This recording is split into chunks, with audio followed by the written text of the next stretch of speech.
নমস্কার, আমি future non stop ঢাবিয়ান batch থেকে সুমন মজুমদার চয়ন বলছি। আজ আমাদের পড়ানোর বিষয় হলো বানানের নিয়ম।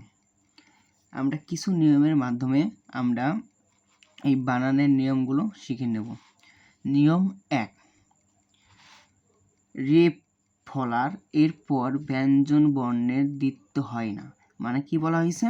রেপ ফলা, যদি কোনো বাক্যে রেপ ফলার পর যদি ব্যঞ্জন বর্ণ যদি ডাবল থাকে, সেই ডাবল ব্যঞ্জন বর্ণ হয় না। যেরকম এখানে কার্য, এখানে জ কয়বার আছে? রেপের পর কি আছে? জ আছে ডাবল, মানে দুইবার আছে। এই জন্য যে কোনো জ মানে একটা ব্যবহার করতে হবে, এই জন্য আমাকে জ ফলা কি উঠে গেছে এখানে। এই জন্য হলো কার্য বানানো হয়েছে কার্য, এখানে জ ফলা দেওয়া হয় নাই। যেরকম একই নিয়মে সূর্য, তারপরে কার্যালয়, তারপর সৌন্দর্য, ওই কর্তন এখানে কি বলা হয়েছে? রেপের নিচে আমাকে কি ত দিয়ে আছে। এই ত মানে বোঝাচ্ছে এখানে দুটি, মানে দুইটি ত আছে, ত প্লাস ত। এই জন্য আমাদের এখানে শুধু ত দিয়া ব্যবহার করা হয়েছে। নিয়ম হলো 2, যেরকম ভাষার নাম, দেশের নাম ও জাতির নাম লিখিতে সর্বদাই রস্যিকার ব্যবহার করা হয়। যেমন বাঙালি, এটাকে একটা জাতির নাম। ইতালি, এটাকে দেশের নাম। ইংরেজি, এটাকে একটা ভাষার নাম। আরবি, এটাকে একটা ভাষার নাম। জাপানি, এটা কি একটা ভাষা বোঝাচ্ছে। এই নিয়মে কিছু ব্যতিক্রম কোনো আছে, নিয়ম আছে। যেরকম চীনে আমাদের রস্যিকার হয় না, আমাদের দীর্ঘিকার ব্যবহার হয়। চীনে সবসময় কি হয়? দীর্ঘিকার ব্যবহার করা হয়। এবং শ্রীলঙ্কায় দীর্ঘিকার ব্যবহার করা হয়।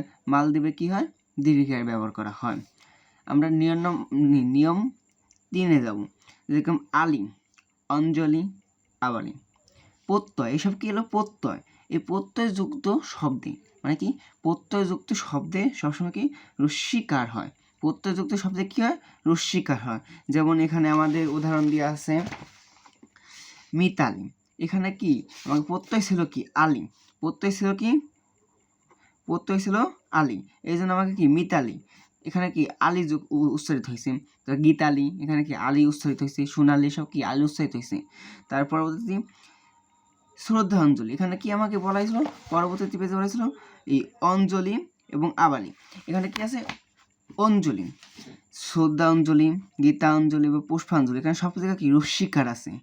তারপর আসলে আবালির পরবর্তীতে কি হচ্ছে? আবালির জন্য হয়েছে তথ্যাবলী, তারপর গ্রন্থ বলি, বিষয়াবলী। ঠিক আছে। নিয়ম আমরা এসে যাবো 4-এ যাবো। 4, বিদেশি শব্দের বানানে কখনো পেট কাটার স হয় না, সর্বদাই দন্তের স হয়। এখানে বলা হয়েছে বিদেশি মানে বানানে। যেরকম আমাকে স্টোর, এটা কি বিদেশি বানান। স্টেশন, এটা বিদেশি বানান।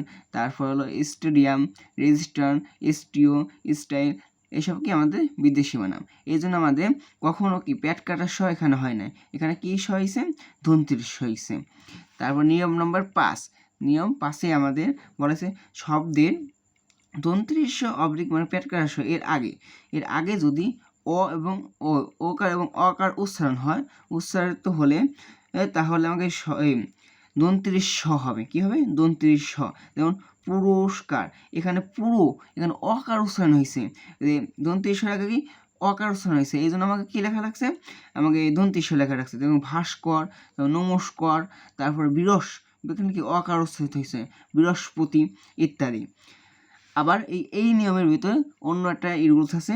যেমন শব্দের শেষে দন্তের এবং পেট কাটার আগে যদি রস্য এবং রস্যু থাকে, কি রস্য এবং রস্যু থাকে, উচ্চারিত হয়, তাহলে কি পেট কাটার হবে। যেমন পরিষ্কার, এবং এই পেট কাটার আগে কি আছে? রস্যিকার আছে, এই জন্য কি আমাকে কি হয়েছে?